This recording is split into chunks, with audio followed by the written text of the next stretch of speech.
अस्सलामुअलैकुम, a very good morning to all of you. Program सुबह का सितारा, मैं हूं आपकी मेज़बान नबीहा एजाज खान। उम्मीद करती हूं आप लोग ठीक ठाक हैं, खैरियत से हैं, अच्छी सेहत में हैं। और फाइनली सूरज ने भी अपने नाज़रीन दर्शन करवाना शुरू कर दिए हैं। तो एक ठिठुरती सर्दी थी, उसकी अब लहर जो है वो किसी हद तक कम हो गई है, लेकिन जितनी शिद्दत से सर्दी रही उसने हमें स्किन के जो मसले मसाइल हैं उसमें मुब्तला कर दिया। और ऑब्वियसली जो मेरी भी स्किन है, बहुत ऐसा लगा कि ड्राइनेस बढ़ती चली जा रही है, क्या करें, टोटकास किया, डॉक्टर्स के पास गए, लेकिन स्किन है कि मैनेज नहीं हो रही। आई एम श्योर कि ये आपका भी मसला होगा, बहुत सारी ख़वातीन का, बहुत सारे मर्दों का ये मसला होगा, क्योंकि इतनी ड्राइनेस रही, इतनी शिद्दत से सर्दी जो रही। तो आज हम अपनी स्किन के जो मसले मसाइल हैं उसके ऊपर आपसे शेयर करेंगे, कुछ टिप्स देंगे, अवेयरनेस देंगे, और हम बात करेंगे ख़ासकर एक्नी के हवाले से भी क्या किया जा सकता है, कौन से ट्रीटमेंट किए जा सकते हैं, इस मसले का आखिर हल क्या है। हमारे साथ जनाब एक्सपर्ट मौजूद हैं, डॉक्टर एमन, उनसे बात करते हैं। अस्सलाम वालेकुम, कैसी हैं आप? वालेकुम अस्सलाम, अल्हम्दुलिल्लाह, आई एम गुड। आप कैसी हैं? मैं बिल्कुल ठीक ठाक। तो ये डॉक्टर साहिबा, जितने भी हमारे स्किन के प्रॉब्लम्स अभी हो रहे हैं, ये सर्दी की शिद्दत की वजह से ये उसका तोहफा है? डेफिनेटली सर्दी का बहुत कंट्रीब्यूशन है इस पे। नंबर 1, सर्दियों में हमें अर्ज नहीं होती पानी पीने की, जिसकी वजह से ओवरऑल हमारी बॉडी जो है वो पार्च्ड हो जाती है, और ओवरऑल ह्यूमिडिटी भी नहीं होती। तो उसकी वजह से जो हमारी स्किन का वाटर होता है वो एनवायरनमेंट में लूज़ होना शुरू हो जाता है, जिसकी वजह से स्किन बहुत ज़्यादा ड्राई लगती है। अब ड्राइनेस जो है वो बहुत ज़्यादा चीज़ों को फिर फर्दर जो है वर्स कर देती है। ड्राई स्किन में माइक्रो क्रैक्स पड़ने शुरू हो जाते हैं। माइक्रो क्रैक्स हैं, बैक्टीरिया को जगह मिली, वो जाके छुप गया और फर्दर उसने स्किन को वर्स करना शुरू कर दिया। अच्छा, ये सिर्फ हमारी स्किन को डैमेज या मुतासिर नहीं कर रही, उसके साथ साथ जो हमारे स्कैल्प यानी कि हमारे जो बालों के मसले मसाइल हैं वो भी आए रोज़ हम ख़वातीन को देख रहे होते हैं कि हर एक का मसला हर घर में स्किन के साथ साथ बाल भी डैमेज हो रहे हैं, क्योंकि ड्राइनेस ऑब्वियसली आपके सिर्फ स्किन पे तो नहीं है, वो तो पूरी बॉडी के लिए एक प्रॉब्लम है। डेफिनेटली। और सर्दियों में स्पेशली जो डैंड्रफ है, जिसको हम अगर मेडिकल टर्म में बोले सेबोरिक डर्मेटाइटिस होता है, तो वो बहुत ज़्यादा वर्स हो जाता है। In OPD we see a lot of patient with seborrhoeic dermatitis, worsening उसकी हो जाती है। उसमें यही होता है बिकॉज सर्दियों में हम थोड़े से लेजी हो जाते हैं, we don't take care of our skin, we don't take care of our hair, that's why वो चीज़ें फिर वर्सन हो जाती है। अब इसके मल्टीपल ट्रीटमेंट हो सकते हैं। आपको स्पेसिफिक शैम्पूज़ जो है वो यूज़ करने पड़ते हैं सेबोरिक डर्मेटाइटिस के लिए, और आपको फर्दर कुछ एंटीआल टाइप एंटीहिस्टामीन यूज़ करनी पड़ती है, जो कि इसको सेटल डाउन कर देती है। बट सबसे ज़्यादा इंपॉर्टेंट ये है कि हम पानी पीना ना भूलें, even in winter. Document treatment पर तो हम आएंगे। बहुत सारे लोगों को लग रहा होगा कि पानी की बातें करें, मेरे हाथ में एक कप चाय या कॉफ़ी होगा, but let me tell you कि ये इट्स अ वार्म वाटर। तो सर्दी हो गर्मी हो, इसके इतने फ़ायदे हैं। और सर्दियों में तो आप गर्म पानी पी भी सकते हैं, गर्मी में लोगों को ज़रा होता है कि नहीं, गर्म पानी तो बहुत मुश्किल है, रूम टेम्परेचर भी नहीं पी सकते, लेकिन गर्म पानी अगर आप अपने आप को हाइड्रेट रखते हैं तो जिन मसलों का हम आज जिक्र कर रहे हैं वो ख़त्म ना सही तो काफ़ी हद तक कम हो सकते हैं। अच्छा डॉक्टर मैन, जितने भी हमने इन प्रॉब्लम्स का भी जिक्र किया, इसका रीज़न डिहाइड्रेशन का होना ही है, या इसके अलावा और अदर रीजंस कौन से हो सकते हैं जो स्किन के हमें मसले मसाइल, ड्राइनेस प्लस एक्नी जो हमें इस टाइम फेस करना पड़ती है? Okay, if we talk about acne तो उसके मल्टीपल रीजंस हो सकते हैं। हमारी स्किन में कुछ ऑलरेडी बैक्टीरियाज होते हैं, हार्मफुल नहीं होते, बट उनकी जो एक्सेस हो जाती है वो हमारे लिए हार्मफुल होती है। तो नंबर 2 इन्फेक्शन हो गया। अब नंबर 3 पे कोई भी इन्फ्लेमेशन हो गई। बेसिकली जो हमारा पिंपल बनता है, हमें लगता है इट्स अ बैड थिंग, वो एक बैक्टीरिया के रिजल्ट में एक स्किन का हीलिंग रिस्पॉन्स होता है, जिसकी वजह से पिंपल बनता है। ठीक।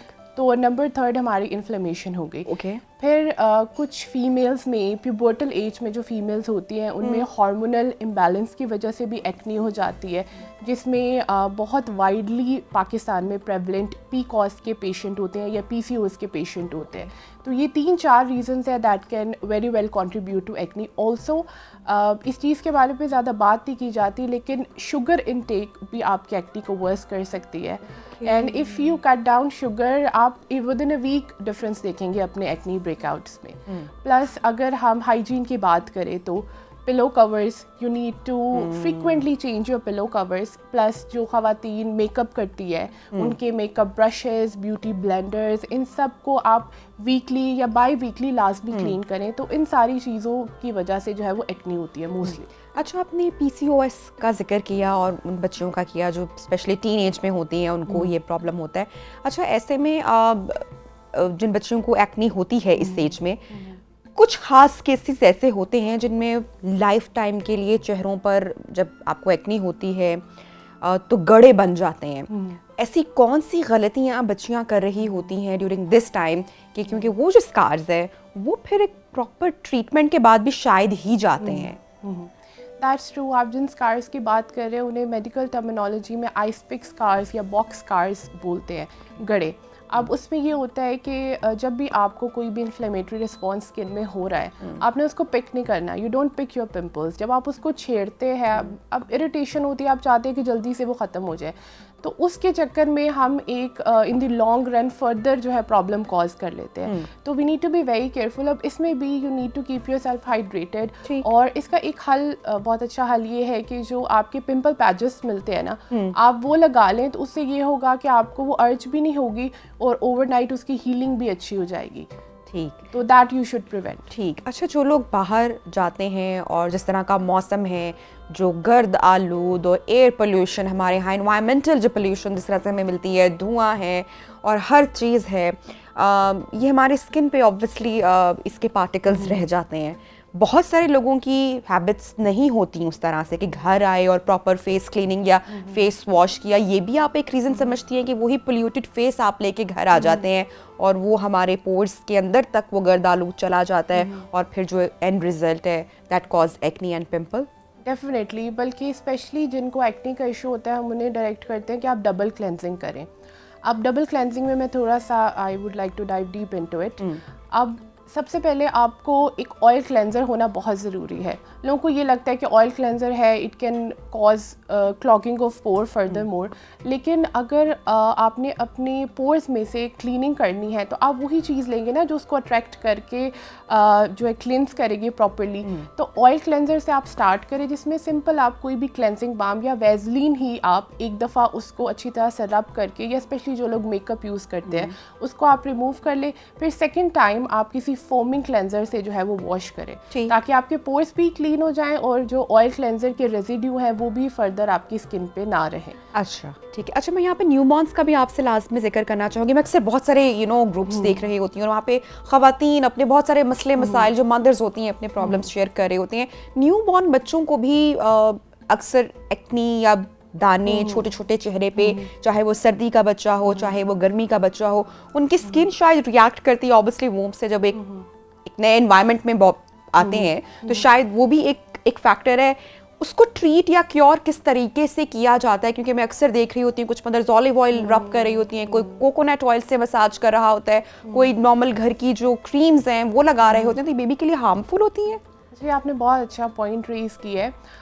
जैसे हमने पहले बालों की बात की, तो एक क्रेडल कैप करके एक कंडीशन है जो कि न्यूबॉर्न बेबीज़ में बहुत ज़्यादा प्रेवलेंट होती है, स्पेशली इन विंटर्स। अब बेबीज़ के लिए steroidal creams are contraindicated.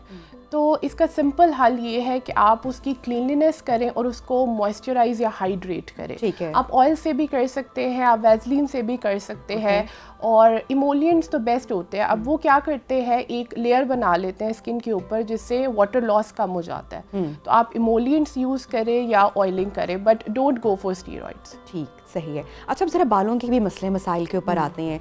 Sir में इचिंग स्टार्ट हो जाती है, आई एम श्योर, क्योंकि हॉट शावर भी रहता है इन विंटर्स, आप कॉन्टिन्यूस गर्म पानी से शावर ले रहे होते हैं, फिर बालों की केयर उस तरीके से नहीं हो रही होती, ऑयलिंग भी कम हो जाती है विंटर्स में क्योंकि सर को ठंडक का एहसास जो है वो ऑयलिंग से ज़्यादा होता है। तो ऐसे में जो बालों की ड्राइनेस है और जो हेयर फॉल है, ये भी मसले मसाइल फेस करने पड़ते हैं खासकर ख़वातीन को।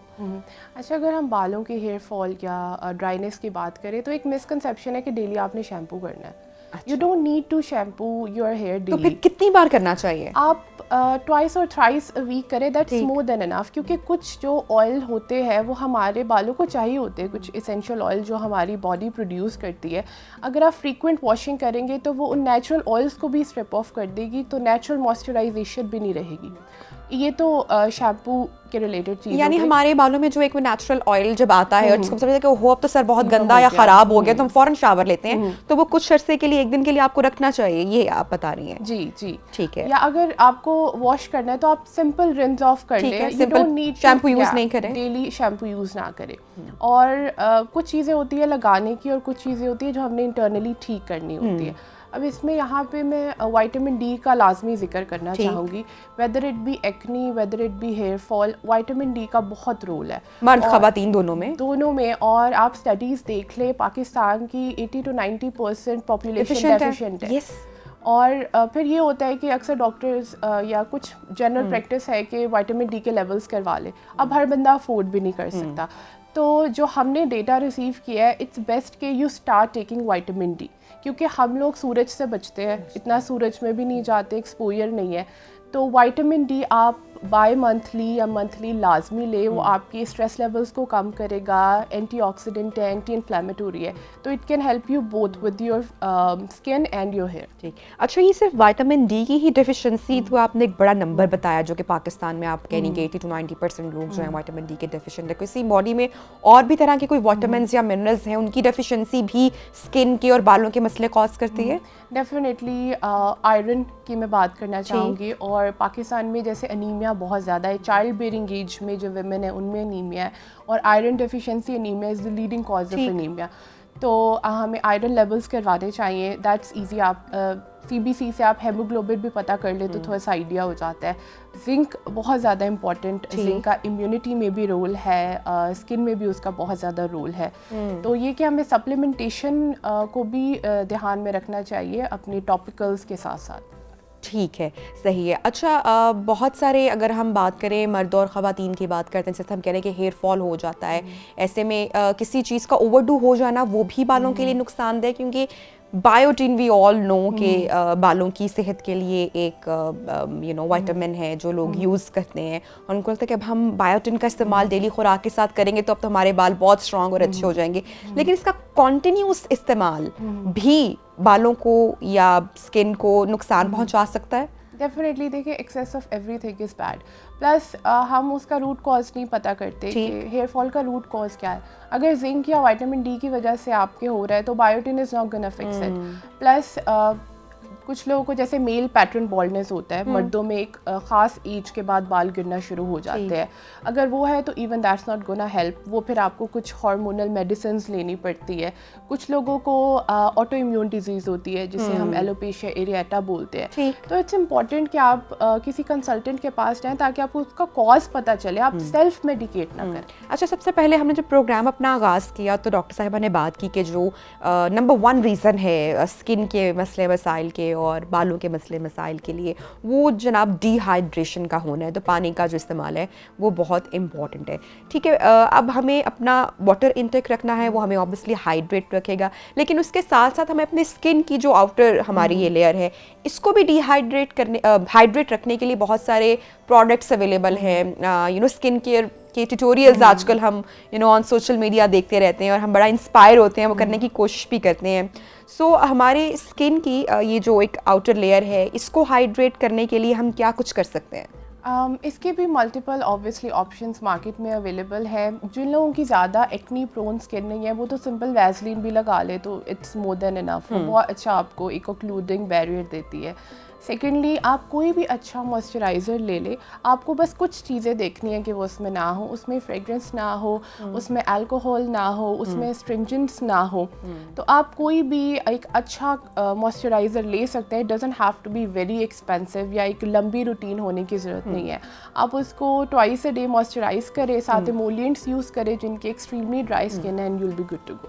अच्छा, ड्राई स्किन के साथ एक और जो प्रॉब्लम रिलेट करती है वो है रिंकली आइज़, कि हमारे जिनकी आई थिंक आप बेहतर बता सकती हैं कि जिनकी बहुत ड्राई स्किन होगी उनकी अंडर आई जो लाइंस हैं वो बहुत प्रोमिनेंट होना शुरू हो जाती हैं, इसकी वजह से ख़वातीन फिर बड़ी कॉन्शियस भी होती हैं। इसकी केयर किस तरीके से की जा सकती है? अच्छा, ये आपने बिल्कुल सही बोला, क्योंकि अक्सर लोगों को ये लगना शुरू हो जाता है कि ये जी हमारी एजिंग स्टार्ट हो गई है। तो उसमें भी यही है कि आप ऑलिव ऑयल यूज़ कर सकते हैं अपनी स्किन के ऊपर, इस एरिया के ऊपर आप कर सकते हैं। आप इमोलिएंट्स यूज़ कर सकते हैं, लेकिन ये कि जब भी आप कोई एक्टिव स्पेसिफिकली यूज़ करें जो आपको पता है कि स्किन को इरिटेट करेगा, आप अपनी आई को ओक्लूड करें बिफोर अप्लाइंग दैट, तो दैट कैन कवर इट। अच्छा, अक्सर मैंने देखा है जो बड़ी उम्र की ख़वातीन होती हैं, अम्मियाँ या नानियाँ घर में हमारे जो होते हैं, बुज़ुर्ग होते हैं, अक्सर उनको सर में बहुत ज़्यादा इचिंग का प्रॉब्लम रहता है। जब देखा जाता है तो वो जिस तरह से स्किन में पैचेस बन जाते हैं ड्राइनेस के। डॉक्टर साहब, ये क्यों होते हैं, इसकी रीज़न क्या है और इसको ट्रीट कैसे करना है? अच्छा, यही जिसका हमने पहले जिक्र किया, this is the term that we call seborrhoeic dermatitis. Okay. अब unfortunately it's a chronic disease, इसका कोई ऐसा क्योर नहीं है, तो Okay. इसको आपको मैनेज करना पड़ता है। जिस चीज़ का क्योर नहीं होता हम उसकी सिम्टोमेटिक ट्रीटमेंट करते हैं। तो अब इसमें यही है कि स्पेसिफाइड कुछ शैम्पूज़ होते हैं, कुछ लोगों का जिनका थोड़ी वर्सनिंग कंडीशन होती है उनके लिए कुछ हम ओरल मेडिकेशन देते हैं, या एक सिंपल सा आप एक एंटीहिस्टामीन ले लें नाइटली, तो that can help you. But again जो हमने प्रीवियसली पॉइंट डिस्कस किए हैं कि ओवर यूज़ ऑफ शैम्पूज़ और एस्ट्रिंजेंट्स, उनको आप अवॉइड करें। अच्छा, अगर मैं स्किन केयर रूटीन की आपसे बात करूं तो बहुत सारे लोग शायद नहीं जानते होंगे कि किस तरीके से, क्योंकि हर चीज़ को सही तरीके से इस्तेमाल करना भी ज़रूरी है, वरना उल्टा नुकसान उठाना पड़ सकता है। तो हाइड्रोनिक एसिड का आजकल बड़ी उसकी चर्चा है, बहुत बात हो रही है, लेकिन उसको सही तरीके से इस्तेमाल कैसे किया जा सकता है फॉर स्किन? अच्छा, हाइलुरोनिक एसिड के अगर बारे में मैं आपको बताऊं तो बेसिकली इट्स एन ह्यूमेक्टेंट। अब उसने मॉइस्चर को एब्जॉर्ब करना है, ठीक है। तो और ये किस स्किन टाइप के लिए होगा? ये हर स्किन टाइप के लिए, ठीक है। हर स्किन टाइप के लोग इसको यूज़ कर सकते हैं। बस ये कि एक्नी प्रोन जिनकी स्किन है वो थोड़ी सी एहतियात के साथ यूज़ करें, नाइटली उसको यूज़ करें। अब बिकॉज इट्स एन ह्यूमेक्टेंट, तो अगर आप उसको ड्राई स्किन पे लगाएंगे तो उसका फ़ायदा नहीं होगा। डायरेक्ट नहीं लगाना इसको, ड्राई स्किन पे नहीं लगाना, आप हल्का सा डैम्प कर ले अपनी स्किन को, या जैसे आपने मुंह धोया तो 50% तक वाटर ड्राई हो गया तो उसके ऊपर आप अप्लाई कर ले। प्लस उसको आपने लॉक करना है विद अ मॉइस्चराइजर। ओके। तो ये एक 3 स्टेप हाइलुरोनिक एसिड की रूटीन है। अगर आपने यूज़ करना है तो आप इस तरह से करें तो आपको इसके मैक्सिमम बेनिफिट्स। ठीक है। अच्छा डॉक्टर, हमें ये भी बताएगा कि हम अपने खानों में, अपनी ग़िज़ाओं में किन चीज़ों का इस्तेमाल कर सकते हैं जो हमारी स्किन, हमारे नेल, हमारी हेयर के लिए बहुत अच्छा हो सकता है? आप एंटीऑक्सीडेंट्स का यूज़ करें, जैसे आजकल तो मौसमी का दौर है, ऑरेंजेस आप इंक्लूड करें। फिर आप लेमन का यूज़ कर सकते हैं इनटेक करने के लिए, not to apply on your skin. Plus जहाँ एक्ने की बात हुई तो मैं अब ड्राई फ्रूट्स के सीज़न है, वॉलनट्स का जिक्र करना चाहूँगी। उसमें ओमेगा 3 होता है which is also an antioxidant that can help with it. तो आप ड्राई फ्रूट्स लें, आप एंटीऑक्सीडेंट्स लें, बट अगेन इन मॉडरेशन। अच्छा, लेमन, हनी और वार्म वाटर का तो एक it's a tonic I guess कि अगर एम्प्टी स्टमक यूज़ करें तो सुबह उठते ही हमारे यहाँ जो ट्रेंड है, या हम सुबह उठते ही पराठे देसी घी के और चिकनाई वाली ग़िज़ाएँ लेते हैं, तो थोड़ा सा बॉडी को भी टाइम देना चाहिए, पानी का इस्तेमाल निहार मुँह करना चाहिए उसमें। जैसे कि आप कह रही कि लेमन का इस्तेमाल कर लें, हनी का इस्तेमाल कर लें, तो ये हमारी बॉडी के लिए, हमारी स्किन के लिए अच्छा है। Yes, it can definitely help. Plus आपने पराठों का जिक्र किया तो हमें ट्राई करना चाहिए कि हम ऑयल भी देख के लेके हम कौन सा ऑयल ले रहे हैं। और फ्राइंग चीज़ें भी एक्ने कॉज करती हैं। फ्राइंग चीज़ें भी एक्ने कॉज करती हैं, स्पेशली जब हम एक ऑयल को यूज़ करके उसी में रीफ्राई करते हैं तो वो ज़्यादा चीज़ों को ख़राब करता है। और स्पेशली चूँकि अब आगे रमज़ान आएगा तो उसमें वैसे ही पकौड़े, समोसे, फ्राइंग वाली तली हुई चीज़ों का जो इस्तेमाल है वो बढ़ जाता है, और ईद पे फिर अब ये स्किन को क्या हो गया। तो ये भी मसले मसाइल जो हैं वो साथ साथ आपने खुद अपने माइंड में रखने हैं, इनका ख्याल रखना है। अच्छा, एक और चीज़ कि मेकअप रिमूव करने का सही तरीका हम नहीं इस्तेमाल करते हैं, और मेरे साथ तो अक्सर ये होता है कि मैं जब कभी थोड़ी सी भी सुस्ती कर लूँ अगर मेकअप रिमूव करने में, तो वो नेक्स्ट डे ही एक गेस्ट जो है ना, एक मेहमान चेहरे पे आ जाता है एक्ने की या पिंपल की सूरत में। तो सही तरीका मेकअप रिमूव करने का क्या है? बिल्कुल ऐसे ही है, कहते हैं ना कि never sleep with makeup on your face. Again आप एक क्लेंजिंग बाम लें, उससे पहले आप अच्छी तरह से क्लेंजिंग करें, या इवन वैसलीन लेके आप अच्छी तरह से, बिकॉज ऑयली मेकअप की कंपोनेंट्स भी ऑयली ही हैं, तो आप किसी इमोलिएंट के साथ उसको मसाज करें, एक दफ़ा उसको वाइप ऑफ कर ले, और उसके बाद फिर क्लेंजर में अगर मैं रिकमेंड करना चाहूँ तो salicylic acid cleanser which is a BHA, AHA BHA इसकी बहुत हाइप है आजकल, तो वो क्या करता है कि वो पोर्स में से सारा मेकअप डर्ट इम्प्योरिटीज़ को निकाल लेता है। तो starting with the cleansing balm and then closing it out with the salicylic acid cleanser can help you. Thank you so much doctor Ayman, आपने टाइम निकाला हमारे प्रोग्राम के लिए, और इसके साथ ही प्रोग्राम को सेगमेंट को वाइंड अप करेंगे। आगे प्रोग्राम में आपके लिए बहुत कुछ है, तो जनाब अपनी स्किन का बहुत सारा ख्याल रखें, जो तली हुई अशियाँ हैं उनसे थोड़ा सा परहेज़ करें, उनसे दूर रहें, अपनी स्किन की एक प्रॉपर रूटीन बनाएं कि स्किन केयर किस तरीके से की जा सकती, कौन सी प्रोडक्ट्स हैं जो आपको सूट करती हैं, अपने आप को हाइड्रेट रखें, बहुत सारे पानी का इस्तेमाल करें। ब्रेक लेते हैं और ब्रेक के बाद आपको दोबारा ज्वाइन करेंगे with another segment. Stay with us.